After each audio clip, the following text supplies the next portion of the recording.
Here's some advice to the medium-sized dog training business owner. I get a question like this or similar to this pretty much every other month or so from a dog training business owner that has a business that employs maybe anywhere from 4 to 6 professional dog trainers working under him. And I'm going to get into this and what my advice is, just kind of off the cuff thoughts about how to deal with this type of scenario, because it's fairly common. Again, I'm getting the same question again and again every other month or so. So before we get into that, a quick word from our sponsor, this guy. We've been having some really good results with Facebook ads. You definitely need to test Facebook ads because while it does work differently from one market to the next, when it works really, really well. You can have me do it for you. Head on over to dogtrainertoolbox.com to learn more. Click on the box in the upper, I think it's the upper middle that says Facebook ads, cheap but good, something along those lines. And that'll take you to a page. You can read more about what this offer looks like and what it would cost all in. So to our subject for today, the medium-sized dog training business owner. He's doing typically between $500,000 and $1.2 million or so a year with his dog training business, and employs anywhere from 4 to 6 professional dog trainers that work under him. Typically, he's usually trained most of these people, taught most of these people how to train, and the dog training business owner will have a series of tests or basically his own mini school to bring these dog trainers up to speed. All that's good, no problem so far. The question that seems to get posed to me a lot is that this person has gotten into the dog training business, originally gotten into the dog training business because they love dogs, because they're passionate about teaching owners to have a better relationship between themselves and their dog, right? A lot of times these people have had successful careers in other fields.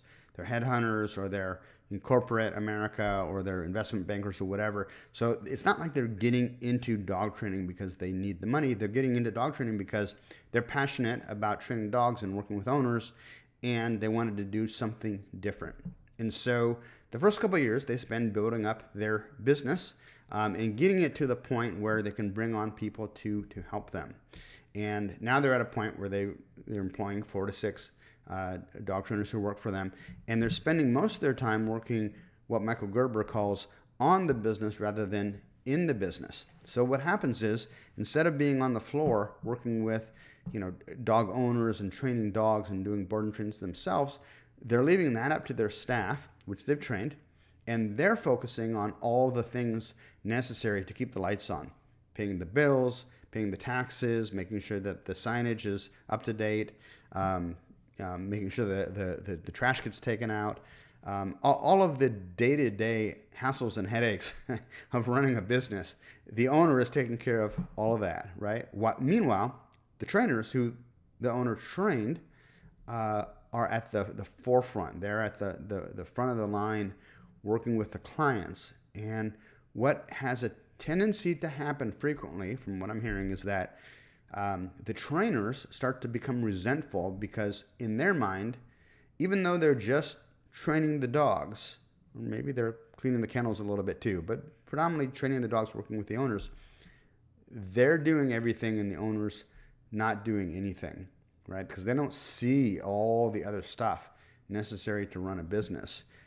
Staying up late to try and figure out how to generate leads, dealing with customer service hassles, merchant account problems when the merchant account goes down and you need to switch to get a different one, bank problems, all the stuff, all the headaches, right? These dog trainers who are working for the dog training business owner, all they see is themselves working with the client and the dog. And after several months, they start to think, hey, we're doing most of the work here. Why don't we get more of the pay? And even worse, they start thinking, Bob, the owner, he's not doing anything.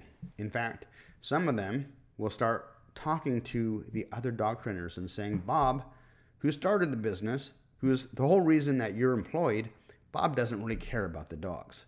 And Bob doesn't really care about the owners. And Bob's never here actually doing the training. We're the ones doing the training. And so what happens is morale goes through the floor, and the dog training business owner has now found himself with a business with a terrible corporate culture. Big, big problem. So, how do you deal with that? How do you deal with that? I even had one guy tell me that when he does show up to kind of supervise and help the trainers just stand there and expect the owner to do the training. So I think what's necessary is that we have to separate the bad apples from the rest of the dog trainers that work for the professional dog trainer, who are just suffering from a result of poor leadership on the part of the dog training business owner. What do I mean? Well, sometimes you have just poison personalities that will poison the culture within your organization. And those people, you have to get rid of them as soon as possible, because it doesn't matter what you do. I'm going to give you some advice as to what you should do, in my opinion. But those bad apples, you need to get rid of them, because they will poison everything that you do, and every step of the way they're going to work against you.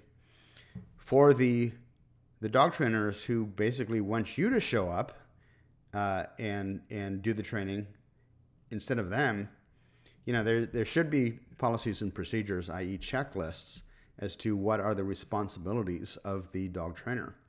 So it should be very, very clear, this is your responsibility. Here's the checklist. Are you doing this or are you not doing this? If you're not doing this, let's have a conversation as to why you're not doing this and address the issue. Is it because of laziness, or is it because you don't feel you have the skills necessary to help the client, or is something else going on? So you have to figure that out. Separating the bad apples, though, let's talk about the rest of the team.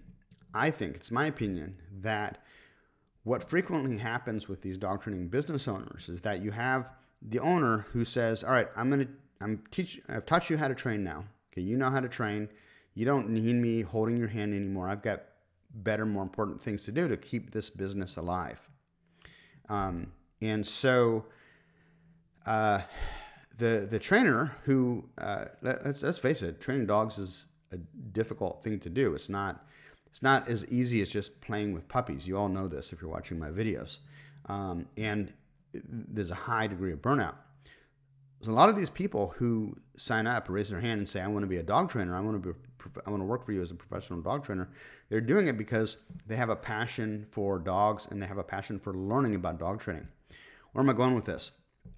You have to continue to foster that passion in them, and you have to make sure that you are the head of the team. So you have to be present somewhat. What does that mean? That means that at least, I think, once a week, some would argue maybe once every 2 weeks. I think once a week is a lot better. You have a group class for just your professional dog trainers, where you help them work on their own dogs and you help them grow professionally. Maybe even you take them to different seminars, or you as a team, you go and compete at local AKC trials or Schützen trials or whatever it may be. There's some team building and some leadership there that you need to be present for. What this also means is that you, as the professional dog training business owner, need to be the best dog trainer in the building, okay? So that they are coming to you for the majority of their professional enrichment and fulfillment. They're looking to you as the leader, and they look up to you as the best. So when you meet with them once a week for your group class of professional dog trainers, that's your chance to help them grow, and it's your chance to demonstrate that you have an interest in them. Now, somebody said, look, I'm 45 years old, I've got a wife and 3 kids, a relationship, I belong to a church. I don't have time to be their buddy. I don't have time to be their friend. And look, I totally get that. That's not what I'm talking about. What I'm talking about is leadership. I'm talking about being present at least once a week to help them get more fulfillment from their job by teaching them and by leading them. So those are my thoughts. Feel free to comment and below the video if you're watching this on YouTube, or if you're a member of the Dog Trainer Marketing Group on Facebook. It is free to join. You'll be amongst over, I think, 4,800 other professional dog training business owners at this point. swapping secret strategies, tactics, and tips. I'm Adam Katz for DoctrinerToolbox.com. Talk to you soon, guys.